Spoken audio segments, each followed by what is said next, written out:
Welcome back to Kintsugi Heroes, helping people tell the stories they need to share so you can find the stories that you need to hear. In this episode, John Millum is joined by Shannon Miller, a devoted advocate for change in the realm of family violence.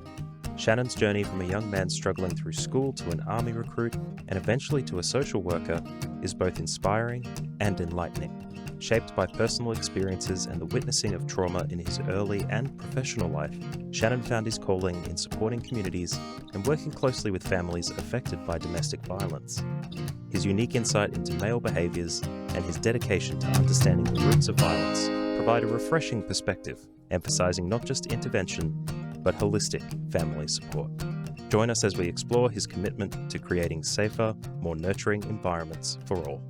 Enjoy this one with Shannon Miller. So, ladies and gentlemen, welcome back to another Kintsugi Heroes podcast, Stories That Matter. And today, I always say this, it's an incredible treat and privilege to talk to a man who has now moved from where he started, which was a long way away from where he is now, is now working in a part of the community that is both very difficult and controversial, but also essential to the well-being of our entire community, our entire society. So, Shannon Miller, welcome to Kintsugi Heroes, and fantastic to have you on. Thanks for having me. And mate, talk about stories that matter. There's a long, you are someone who is now dedicated to working with families and in communities around supporting the domestic violence and elements of changing up, making sure that people are safe. In particular, in a situation that is in the news at the moment, because it seems to be out of control, right? Is that the case? Is it out of control? I'll be controversial and say no, it's not. Oh, good. It's good from a point of view. It's terrible to it's okay, but it's good to to get someone who has a word of of calmness to this, because it seems to be a very, very frightening kind of conversation and dialogue at the moment. Yeah, absolutely. I guess to answer your initial question, is it out of control? I'll say no. And a lot of people will disagree with me. Yeah. And the stats don't reflect what I'm saying. But I guess the issue is we've got so many more eyes on family violence. It's not a new issue. It's been around for 50,000 years. But it's so prevalent in the media. We have a lot of stats around the loss of women in the news, and obviously absolutely horrible. Yeah. But what we also have there is we've got a lot of women who have been dying in the past, and we've never found them or never known who they are or how they died. Whereas now we know that there's family violence. So yeah, sometimes the media can paint that this increasing problematic, but we have so many more eyes, so many more services picking up these families. So it can make it look like it's getting way worse, but it's because we've got so much work going into addressing it. Wow, that's a reassuring voice for a change. So well done. But of course, Shannon, you working in this place, there's one obvious variation from the usual spokesperson in domestic violence, and forgive me if I get into trouble, but you're a man, so Yeah. that's I've worked that out, right? And I probably should ask you, whether you identify as a man, of course, but I think we. Yes. But the idea that your voice is part now of the landscape. Is that a difficult place to be for Not anymore, to be honest. So early, my career early on was in child protection, working with high risk adolescents. That was my passion early on. Um, and sort of in child protection, a lot of the males were, wanting to work with adolescents, and adolescent boys predominantly. So it wasn't that uncommon. But across the whole of child protection, I was, I'm always one of, only one of three, one of four Yeah. out of 60. Um, but yeah, I've been working so long, it doesn't bother me. It doesn't, but yeah, we're certainly getting more male social workers, more males in the sector, than what we've had before, which is amazing. But yeah, I've always been in the minority, that's for sure. And it's good news that you're seeing more male workers in there, although I don't think the imbalance has tipped, right? I was looking No, at some stats the other day, and I heard 80% of counsellors are training at the moment are women. So yeah, yeah, that'd be it's pretty yeah. accurate. So we've got a bit to do to bring men into that sector. So, but you mentioned your early work, but of course you didn't start out in the nurturing professions at all, right? You came, No, I did in a not. very different world. Can I ask? Was there a young bloke, a young Shannon? And I often ask this, mucking around at school or playing sport or hanging out at home, that dreamed of being in the military.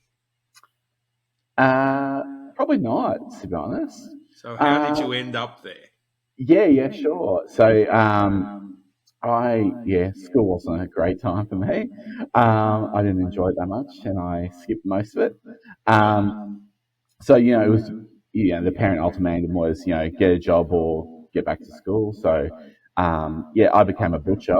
But I guess, the dream was always sport, really. Like I wanted to be a professional footballer, like soccer. Yeah. Um, to most people around in the Yeah. States. Yeah. Yeah. Um, and bowling. I was big on camping bowling. I was pretty good back in the day. And that was sort of the dream. Yeah. Um, but yeah, I became a butcher for about 5 years. And then sort of after that point, I just like, this is boring. I need something more exciting. So I looked at the army and like, yeah, you know what? I could do that. Hmm. Um, so that's sort of when I got in the army, and that was a huge challenge. It had its own challenges in because I guess I grew up son of a tradesperson, a butcher. When I was a butcher, I was exposed to pretty horrendous, I guess, male behaviours towards women. Yeah. Um, I've joined the army, and that just was 10 times worse. In how women were treating, how girls were treated on their nights out with the boys and that Yeah. sort of thing. Um, and it just sort of flips. Like but I did join the army. Like I never was one of the boys. I guess I was. I was sort of part of my own just little pocket there, and then I guess the tipping point for me was I didn't go to Afghanistan, but I was one person off going. Um, and when soldiers were coming back, we were having huge drug issues, alcohol issues from dealing with their own PTSD and what they experience. Um, and what happened was we lost four soldiers in my group Hmm. over a period of about 2 weeks, and that was all drink driving. Wow. So four guys, all separate incidents, all just absolutely smashed, jumping in brand new V8 cars they bought with their money from overseas, and have obviously died. And so I wasn't getting out of the army at that point. I was sort of a bit over it, and so I started working with the local chaplain, talk to guys coming back around their alcohol use. Um, and then sort of that's when I sort of got into sort of alcohol and drug work. Decided that's what I want to do. And then I left the army. and moved into that AOD space. Um, I was in the NT at the time, so the natural opportunities were working with the local Indigenous communities. Yeah. So I did a lot of that, working with young boys disengaged from school, and then that sort of spurred my interest into working with adolescents, and particularly high risk adolescents who are sort of engaging in a lot of criminal behaviour, missing from home, that sort of thing. And and that's when we moved into child protection. Um, so the child protection for 10 years, and So what was during that, involved in child protection? So you were working like with, Department of Justice or docs, that kind of thing. So intervening into family circumstances. yeah, yeah, in a sense, yes, that's exactly what I was doing. But with, I guess the adolescent teams are very different. Hmm. So when you're working with young families, um, you know, they're doing everything they can to keep their children in their care. Yeah. And you do have a difficult position as someone in the government working with families who have huge trauma histories, huge Yeah. family violence histories. Whereas working with adolescents, it's almost the opposite. It's very much the harm has been done, and it's you take my child Yeah. before I can't deal with it anymore. So so a lot of it was supporting adolescents to really develop their independence and move on far too early, Yeah. to be their own person and live on their own and get a job and that sort of thing. Wow. Um, so working a lot with with a lot of youth justice, a lot of meetings with children in custody, substance issues, lots of young girls being exploited by older men, and being targeted, Yeah. particularly because they are child protection clients. Um, but yeah, through that space, I really started to understand and the experiences of women, and really understand that family violence is behind every single case, um, whether it's now or it's historic. It's behind, and that's for men and women, and that's one of the things that really bugs me about the family violence sector is you'll see the slogans behavior as a choice, Yeah. um, and a lot of people don't agree with my thoughts on that. Um, and so some of it's my experience and a few of the books I've read over time. And behavior is a choice, but you only have a choice of the decisions that you know how to make. Yeah. And I think that's really missing in the in society at the moment.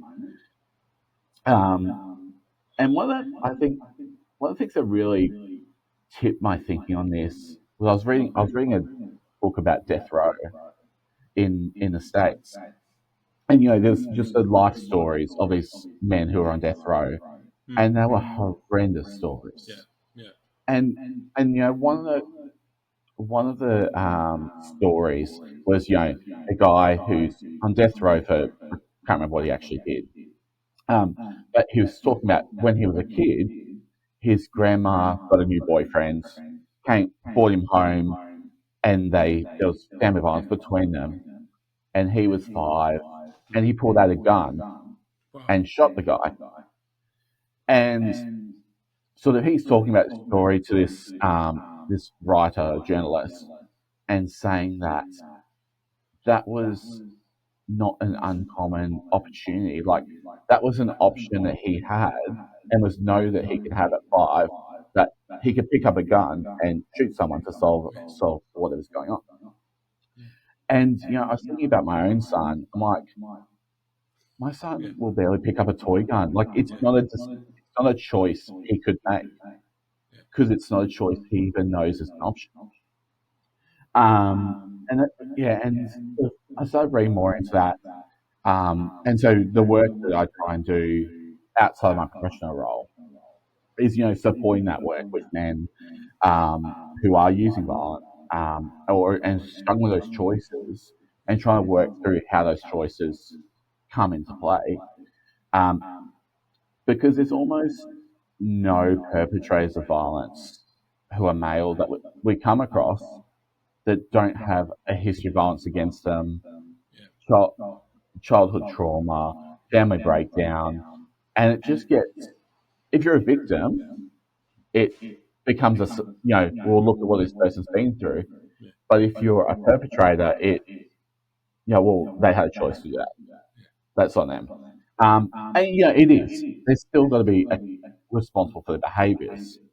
But we dismiss their histories and trauma and experiences of violence as predominantly as children, just all the time. So it's an amazing story, and there's so much to unpack.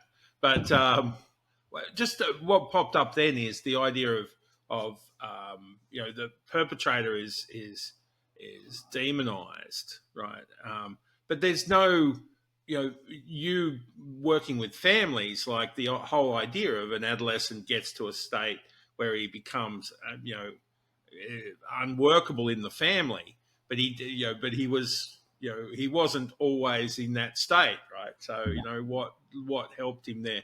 There's always a more complex relationship, transactional issues and past. So how is it like we've demonized the perpetration of violence, but not necessarily the sort of the acts and attitudes that lead us there. So both people play a part. So, is it more complex? Like, do we need to actually look at this as a whole unit? What do you mean by that one? So the family is the issue, right? Not just the individual making a choice to hit or not to hit. It's much more, dynamic. There's many more actions going on that we need to look at. Yeah, so I guess from an adolescent point of view, we've got adolescents who use violence are almost always also victims of violence in the home, and what comes with that is beliefs and value systems, predominantly around women. Of what their role is, what they should be doing, what men should be doing, what men shouldn't be doing. And that's what's the combination of those two things is what we see in most perpetrators. Um, if you've got someone who's grown up with, really negative values and beliefs of women, but doesn't have the experience of violence, we probably see more of those, coercive controlling behaviours as opposed to assaults. But our young men who are, growing up with violence, growing up knowing violence is okay, that's an acceptable way to solve a problem. Combined with those other issues, is where we have our most high risk perpetrators. And that's because no young person comes out of the womb as a perpetrator. They are made through society. And a large factor is what's happening in the home, how they're raised, those attitudes. But it extends, to our sporting clubs, to our role models, our politicians, our musicians, that sort of shape our young men's views. And that's the problem at the moment is we have this, we do have a family violence issue,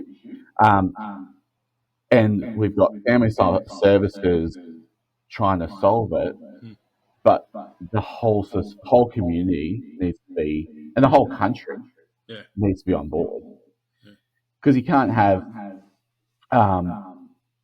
services teaching young men to respect women. They're your equals. You don't hold power over them, while you've got a potential next prime minister saying that women are getting promoted because the country's biased towards women, and we need to fight back.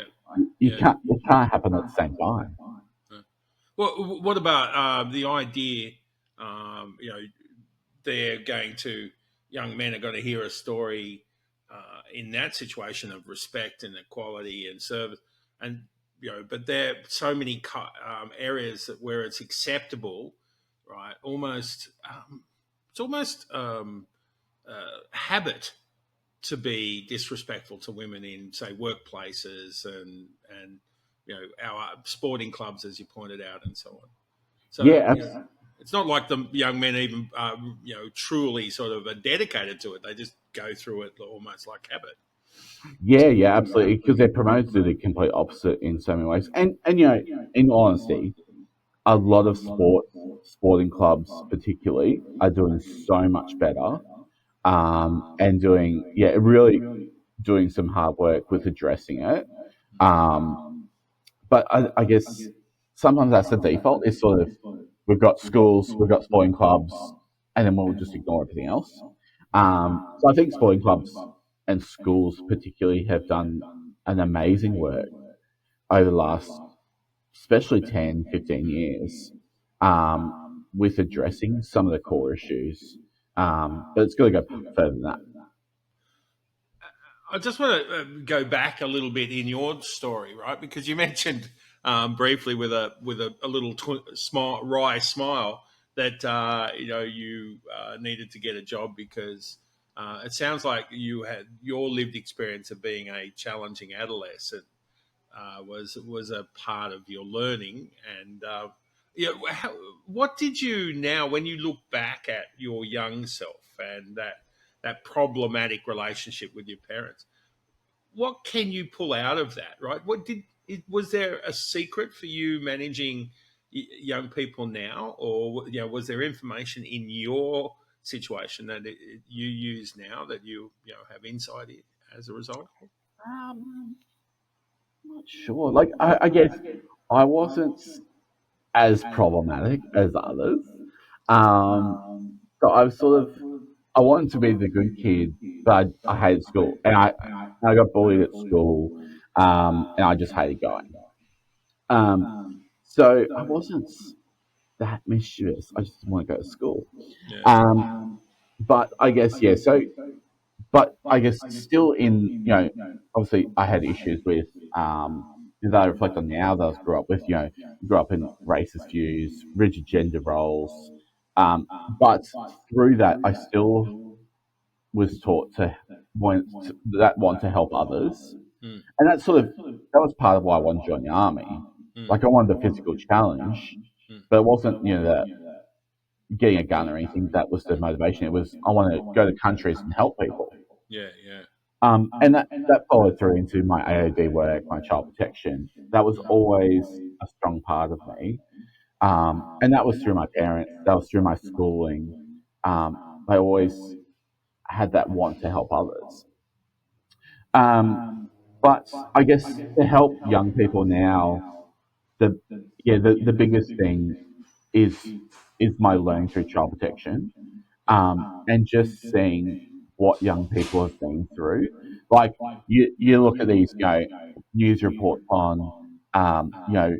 youth out of control in the streets and that Yeah. sort of thing. But when you understand what those kids are going through, what they've been through, and I've worked with some of the some of the hardest kids in Victoria at points in my career, and you could not make up a horror story Yeah, worse yeah. than what they've been through. Um, and there's things that kids have been through that you just cannot imagine. Um, and that's really what's promoted my knowledge the most is understanding the story behind these people. Um, and that's what we're missing with working with perpetrators of violence is not looking at that one action, is looking through the whole history of what they've learned to get to that point. Because we have, in family violence, they call it complicating factors. Mm. So, they're not the reasons for the violence, Yeah. but they do impact Yeah. the situation. And that's, your final situation, your employment, um, gambling, drug and alcohol, mental health. Um, and we perpetrators will often use those as excuses for what's happened, and they certainly impact it. But what needs to be looked at is why they have those issues in the first place. Yeah. Um, and that is always a missing piece. So, how is it like? It's so difficult to focus on um, upstream factors, right? And when the emotion of of a situation, is so real. How do you connect? How do you like? They are, young people are so defensive in their conversations around that once they get into the system or they feel the system's up against them. How do you hear their stories if they won't talk to you or if they're unable to express themselves? Um, it's never been that hard, to be honest. Like for someone who used to work with high risk adolescents, they usually, more often than not, they don't have someone wanting to listen to their Yeah, story. yeah, yeah. Um, it's always around their behaviour, fixing their behaviour. So it really just becomes time and building that relationship, and I guess having that non-judgmental approach of what they might have been doing or what they've done in the past, regardless of what it is. Um, but I don't like. I've probably only had a handful of adolescent clients who don't want to tell you. Right. Sometimes it starts off as that shock factor, like they want to try and Yeah, they want to right. really shock you, like all these bad things I've done. Um, and sometimes that's sort of that street cred, like showing you, this is all the horrible things that happened to me. You know me, Yeah. sort of attitude. But over time, they really do share a lot. Um, but I guess the other side is child protection's a unique spot there in they these adolescents usually have a whole life of child protection history. Yeah. Um, so we have that on file. So you can read through and learn what they've been through. Um, but yeah, the engagement part never is that hard. Like as long as you've got someone who knows them, who can tell you a bit about what they like, what they're into, yeah, what comes down, you can sort of use that in those engagements to really show you that you're actually interested in them. Um, yeah, and probably if you're there, it's just business conversations of you need to do this, you need to do that. Yeah, I guess they're probably the ones that won't hear that story and won't learn about what's driving those behaviours. Have you found, in terms of say family violence and say later on, obviously, you mentioned that every man, every perpetrator, which is a terrible way to describe people, but that idea that there's always a story, and often that story involves them suffering and them their the violence perpetrated against them. Is there a time where you can catch that? Is there an upstream moment where that can change, where the right support or the right conversation at that point can make a difference? There's probably two spots, and one is adolescence. Yeah, definitely adolescence. That's when these behaviours start, and what their experiences and I guess the missed opportunities to help them are really starting to show in their actions. So adolescence is absolutely one, and young fathers would be another one. Um, you know, when I mean, at the end of the day, I guess people who have a history of trauma are not responsible for what's happened to them, but they have to be responsible for what they do with it. Um, and yeah, definitely one of those big moments is when we have predominantly men using violence, and when it starts impacting their parenting, their relationship with their children. That's definitely another big one. And I think it's important that um, we're trying to have these conversations and do this work with men when their children are just coming, rather than 5 years down the track, where the, the gaps in the support for them starts to become loss of contact with your children, loss of jobs, you know AOD issues, and it just becomes a spiral. Yeah. terms of fathering, right? So you're a father. I Yeah, am. we've got a young bloke, and I love the shot in your bio. Um, it is. Did you like? From my understanding, often I talk to young fathers, and they have zero understanding of what's involved. So they're bringing quite a lot of you know negative and unresourceful understanding of how to be a father into the new job, and yet they're quite keen to do better, but they have no idea, and there's no training for young fathers or anything. So, how important is it? If you mention that young father point is a potential sort of touch point, a crucial milestone. How important is it to talk to those men, not just perpetrators, but all young men, and give them more resources? Yeah, absolutely. It's it's a huge gap, and I think more than in the past, young men want to be those fathers. Mm, It's sort of a few decades ago, it's sort of fathers sort of something that happened on a journey, but it wasn't your identity. It wasn't mm, um, the goal. It was just something that happened as part of growing up.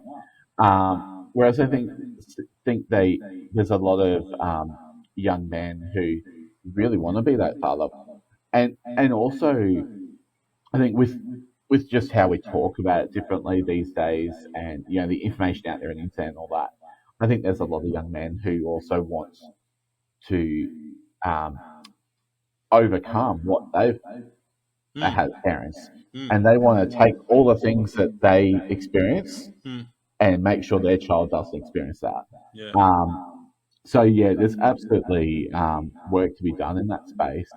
Um, the difficulty is, I guess, with with the modern society, we have people becoming parents at such different stages.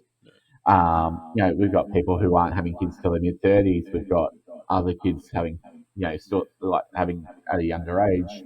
So it's hard to target that Mm. for young men, I guess. Yeah, I can see that. But I don't see a lot of resources at all, right, for No. young fathers. So like it must have been hard, so we gave up, right? So Yeah, absolutely. And we don't even look to connect with young fathers yeah, or any fathers really yeah, through that birthing process. Um, and that's also, I guess, we talk about gender equality, and there's always a lot of focus on raising the rights for women, opportunities for women, equal employment, pay, all that sort of stuff. But the flip side of that, which I'm amidst a few people who are quite public and advocate for this, is the better parenting opportunities, better parenting leave for young men, including them in all the birthing side, not having the mother being the primary call for every single thing for a child. yeah, It's all part of that gender equality as well, yeah. and it's what makes better fathers. Absolutely. How do we deal? Like we're talking about child protection, Yeah, but parenting. Like often the mother has as much involvement in the child, in the endangerment of a child as a father does, right? So how it doesn't seem like that's a discussion at the moment. How is that well, part of the landscape? yeah. So still, regardless of the stats that some people like to pull up, you still we have looking at probably 90% of family violence is from the father. We do have, family violence goes both ways, and we know that. Um, but still, yeah, predominantly fathers is where the family violence is coming from. Um, and so we have, like, from a child perspective, the harm to children, I guess, from mothers, is, more in that sort of, I guess, care and neglect, sort of harm, but in but in most cases, those situations are also exacerbated by family violence that's happening. Yeah. And usually, sometimes those stats get skewed a bit because we have so many, in the child protection space, so many fathers are absent from the home. Yeah. So we get harm attributed to mothers against children because the father's not actually in the home. He might be frequently home, and his parenting choices are impacting the health of the child and the ability to provide a safe environment. But because he's not the primary carer, sometimes that's skews the stats a bit. Um, but we said, like, the violence does happen both ways. Um, and and they're both the same. That perpetrators of violence, have those experiences of violence and those values and beliefs. Um, what we probably see more of is, women who use violence usually have more current violence against them, Yeah. whereas males who use violence usually are more susceptible to being victims of community violence and violence as a child, as opposed to current, um, yeah, violence. So yeah, there's been a lot of work and research into supporting children who experience violence in the home, and really to see them not as just an extension as the parents, but getting their own supports to work through. But that's still a long way to go. But we are getting better. Yeah, which brings that, like, you're in a profession that like can have and do work outside of work as well, right? To deal with this, right? So you live and breathe it. Um, but traditionally, this is not a well resourced space, right? So do you No, do you feel like there's a lot of energy and a lot of talk and a lot of focus on this in the media and in the public? But is that matched by feet on the ground and hands it, to the wheel? no, I won't watch what I say. Um, so one, no, it's not. It's under resourced. But the issue is not the resources; it's where the resources are going. Right. Because we have these hundreds of millions in legal aid, women's refuges, Hmm. family supports for women and children, counselling for women and children, which are all very valuable and useful. But the problem is there's no resource going supporting the men who are using the violence. Yeah. So these women and children are going to become repeat victims Yeah. over and over again Yeah. because no one's fixing what's going on with the men. So we have men's behaviour change programs Yeah. across the country, which have their value, but what's my opinion, and it's been I've had the same opinion for the last 5 years, is what's really lacking is a long-term case management supports for men who are using violence Yeah. to address all the issues that are going on in their lives. Um, because it's sort of when men do use high levels of violence, they get intervention orders, they might get custody, um, they'll get a referral to men's behaviour change, where they can talk about their behaviours in front of a bunch of other men, which usually they don't want to do. So, and for for for some men it works, Hmm. but for most men it's just that I'm absolutely not engaging that, and that's not about excusing their behaviour. It's about them not being comfortable in that setting, and that's okay. So what's really lacking is looking at the whole of a man's life and looking at what do they need support so they stop using violence. Um, because I guess this notion that men want to be using these behaviours is just ridiculous. Yeah. Um, we work with so many men who they don't know any way of functioning because that's what they've experienced their whole life. Um, we have men who you know obviously have these values and beliefs that have led to the violence, but they've got all these other issues going in their life that, that everyone's just ignoring. Um, and that's where the funding needs to be. Hmm. I mean, So and yeah, so I was just saying, pushing upstream, right? It's difficult to like it has massive returns, but it's very difficult to justify, working on future problems rather than current problems. yeah, yeah, absolutely. And one of the other big points I've been trying to push over the past, probably 12 months, I reckon, or maybe not even that, is the idea of that there's family violence leave Hmm. or men who use violence. Yeah. Because what we often see is, in society, not surprised to anyone, the man is often the breadwinner, so to speak, has the main income. They commit violence for whatever reason, whatever happens, and then they get told, well, you need to go get help, Hmm. but they might not be able to afford Yeah. to not work to go get that help. Hmm. So we need employers and sectors on board to support this if we're ever going to see any change. And it's interesting, would how would you see from your experience, right? Um, ta- Male role models and fathers being present and available and working in a positive way in their child's life, um, that it changes the outcomes for young kids. So almost all of the problem youth don't have that experience, right? So and yet our answer for seems to be about removing fathers from the home. Yeah.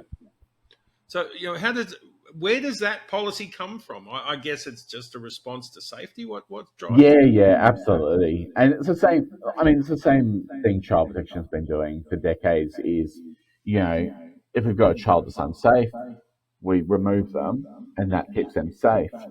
Um, but what we see is families who have their children removed from them. Usually, their issues, whatever is going on, will deteriorate drastically Yeah. with their children out of their care. Well, Um, and then we have parents who then have bigger issues they can't overcome, and children are having big issues because they're away from their family. yeah. Wow. Um, and I've spoken about this publicly before.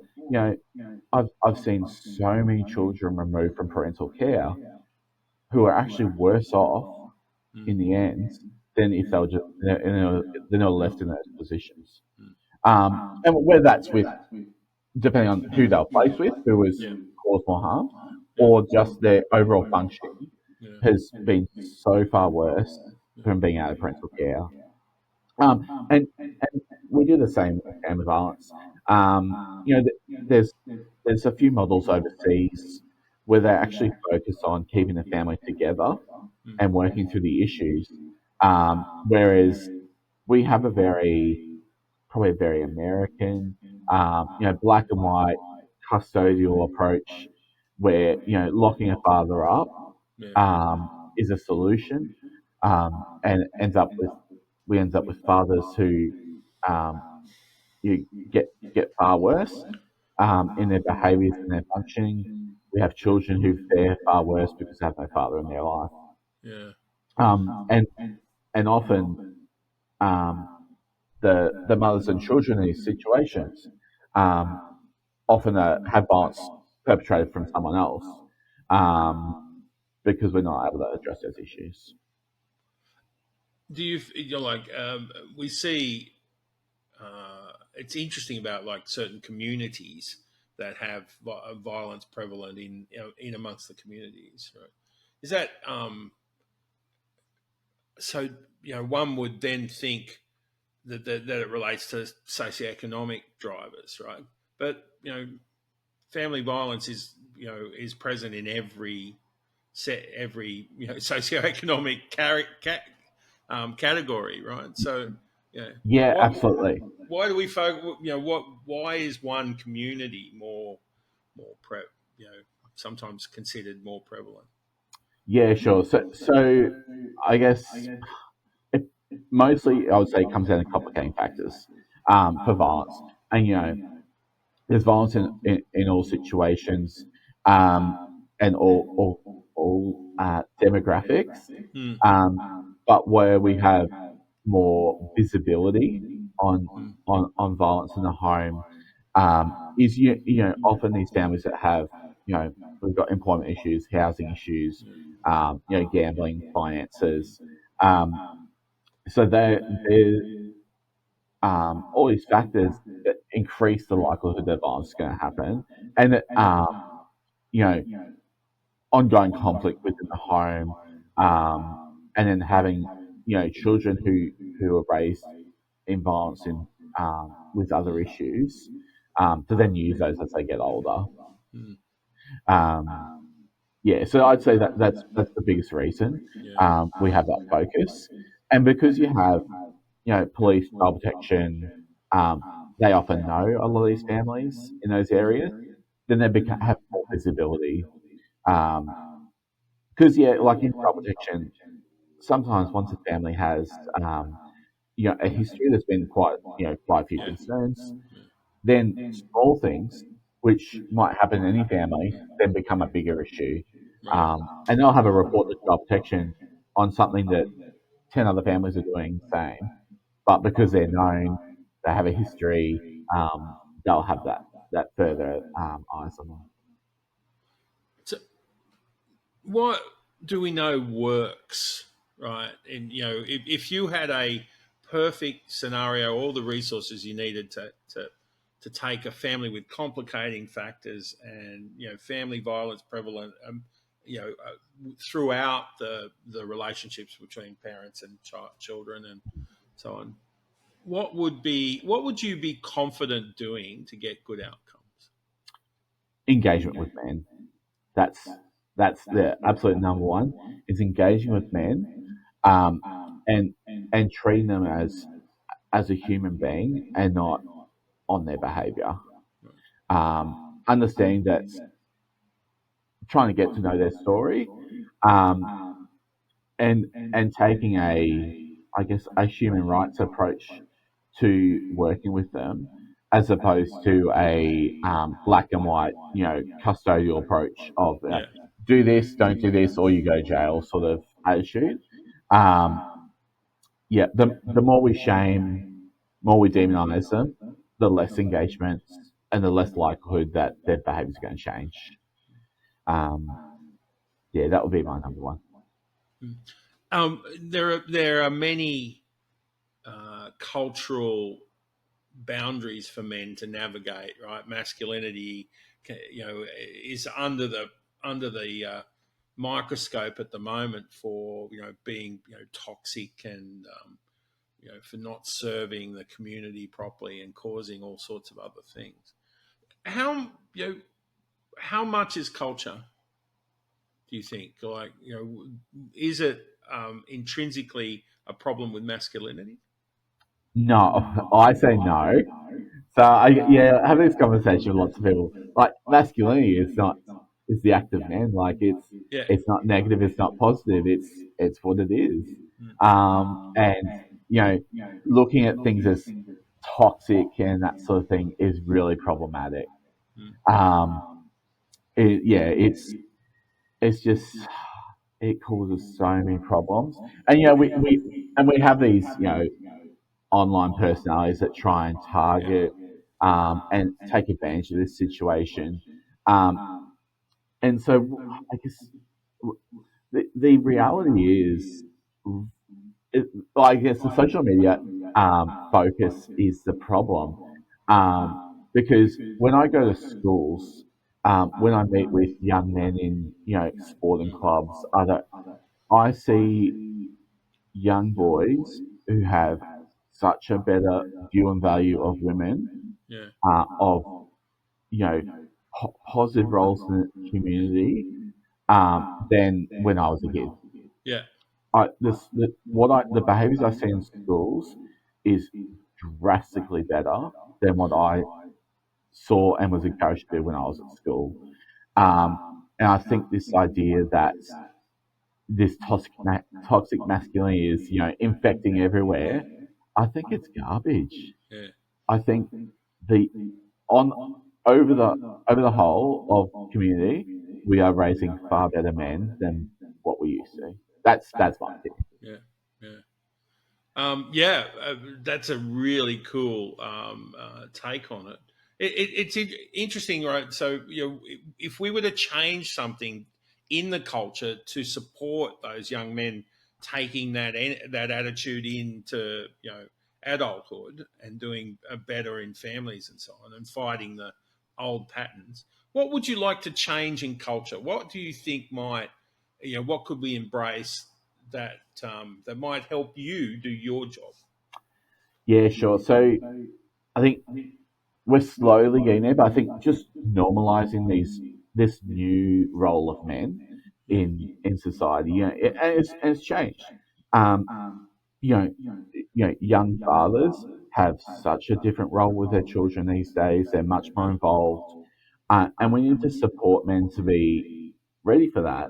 Um, but we also need to do more work when really taking that what we want fathers to look like when they're older and see where their children really support those same values.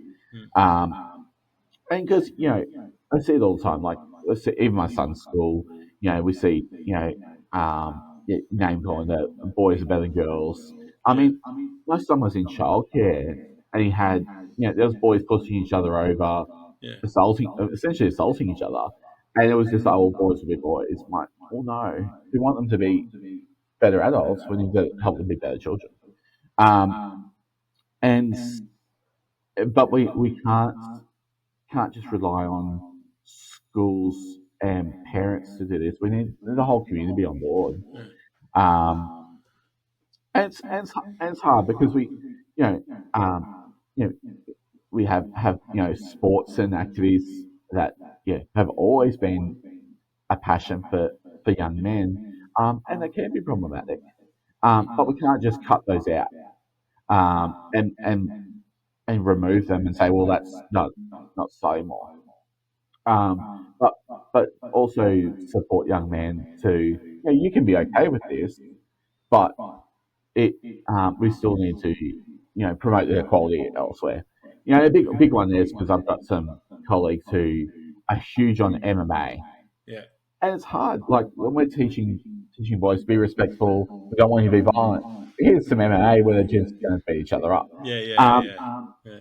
and I have some colleagues who work with addressing behaviours of men whilst also teaching MMA, and so it's a difficult space, and it's a confusing It's an space. interesting challenge, isn't it? The idea of regulation is required, and so anything that promotes regulation may be of assistance, but then when you glorify the outcomes of violence, right? Then it's where are you going with that? Yeah, and it can be so hard.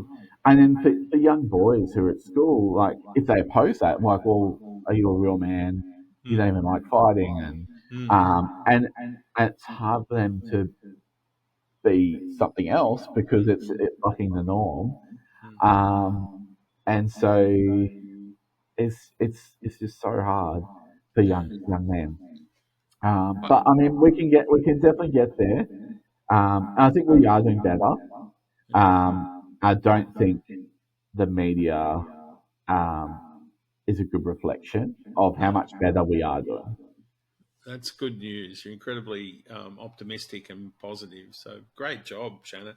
Hey, I often think of the work you're doing as investing in a better community. Do you see yourself as an investment? Right? Is that like is that you know Not really. No, I guess I've never really had that thought. To be honest, I just I mean well, I you should be putting a tag on saying like you know um, yeah promote me, invest in the I just future. I just Yeah. want to go and work and make a difference and make it for a better community, really, and keep people safer.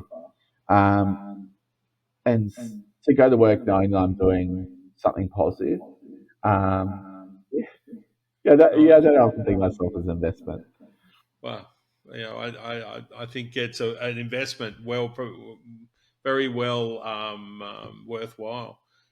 Just one thing I often wonder, and you're uniquely placed to comment on this because of coming from a traditional male kind of you don't get soldier and butcher, right? That's a pretty from interesting scene an all boys school.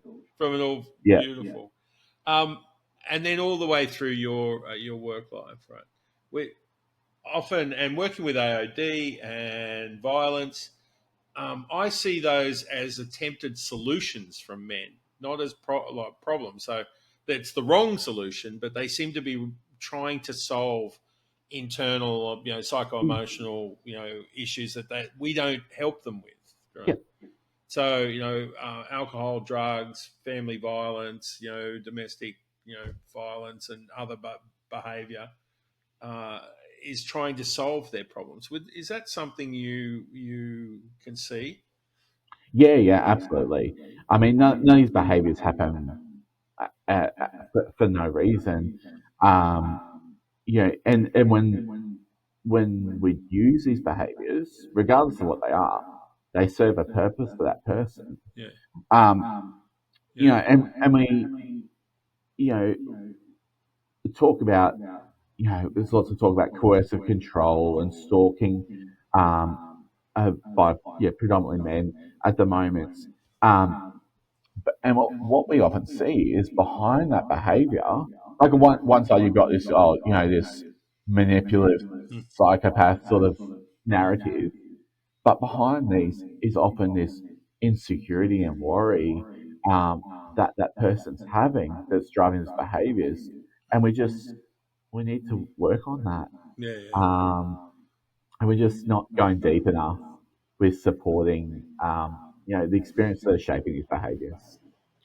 Yeah. So rather than responding to their solutions for a problem, let's find the problem and work on that. Yeah. That's exactly right. Yeah. Now it's interesting because from that point of view, I go. I look at what people are often proposing in the sector. So a lot of women's groups and so on are talking about enlisting men, right? But I'm seeing this as asking men to do what they like that violence, not stop violence, just redirect violence from women to men, Mm. right? They're asking men to intervene. It's that whole stand up and stop violence, But we know surely that a man, stepping in the way, right, is asking, is putting himself in a violent situation, isn't that? Mm. Yeah, I haven't heard that. Yeah, like there's lots of advocacy for men to stand up and you know pull up their mates for comments they're making on what they're doing, not in regards to a like physical sense. Mm. Um, yeah, so we definitely need more men speaking up for violence against women and children, um, but which is look, absolutely positive, and that's half of most of my work on social media is on is promoting the talk around family violence. Um, but I guess one thing, and some people don't agree with me on this. What we do need rather is we need more men listening to experiences of women.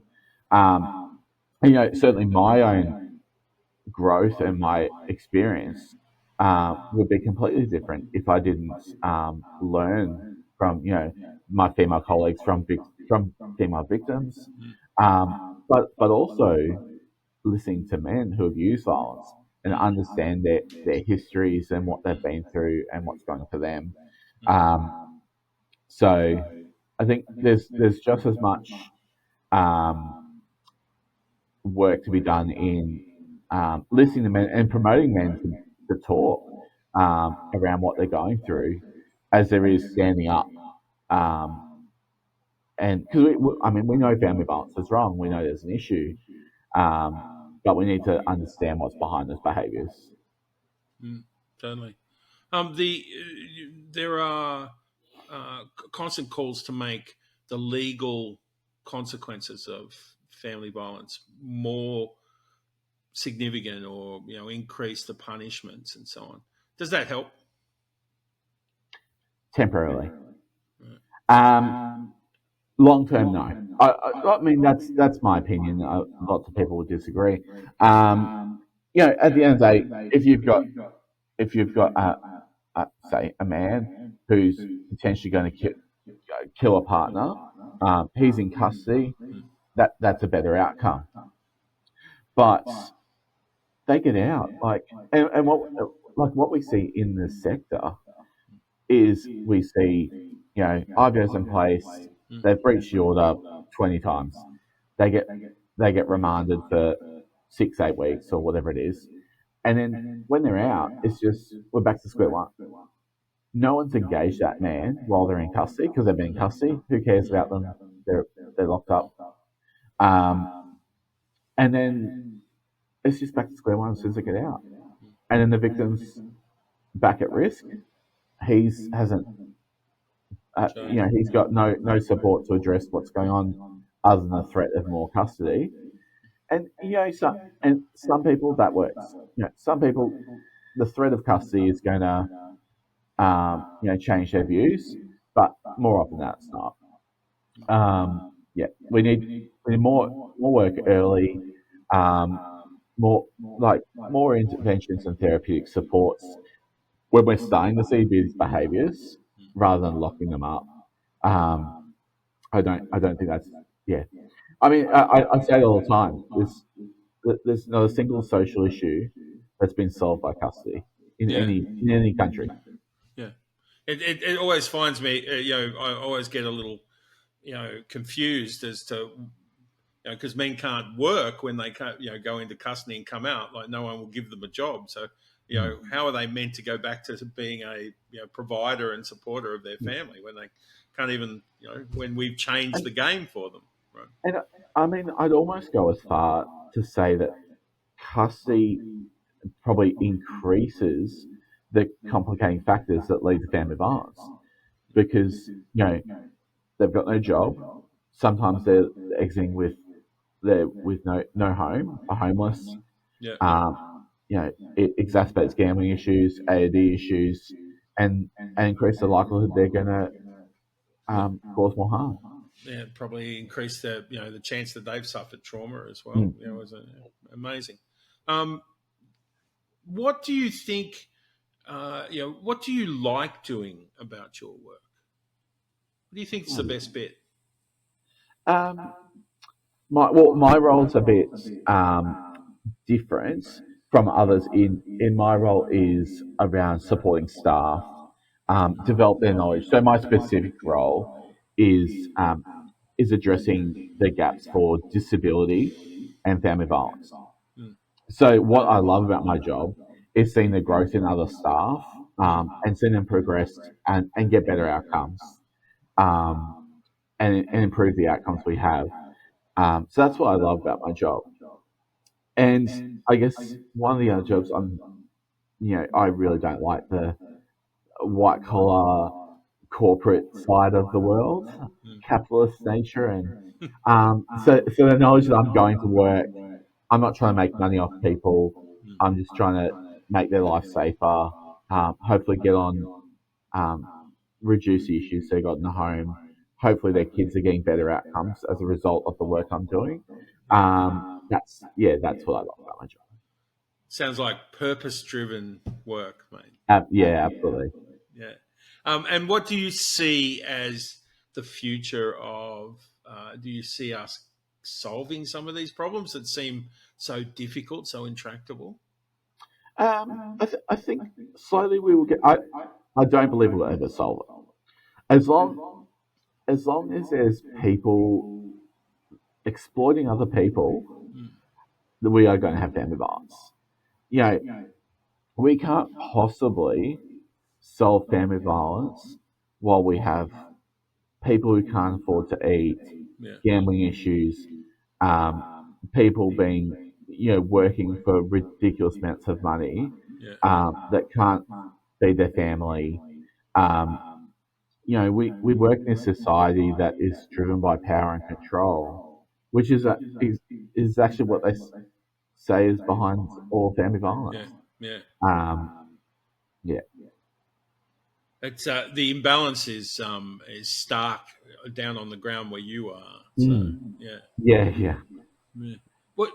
So just as we finish up, I'm interested in the idea that do do you want a lot more people to work with you? Is that going to be a help? Right? Should we encourage young men to come in to work with in this sector?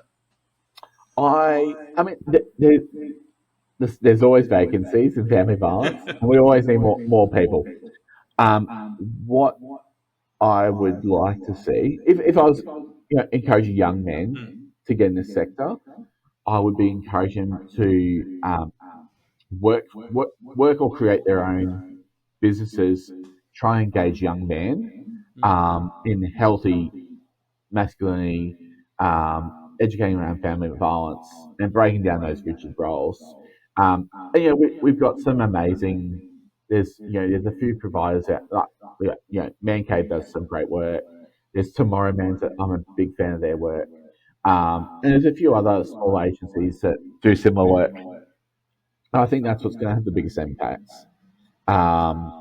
And if I'm honest, I'd probably say if trying to make initiatives and support more men to become teachers would have just as much impact, probably more impact on the behaviours of men in the future than more family violence workers.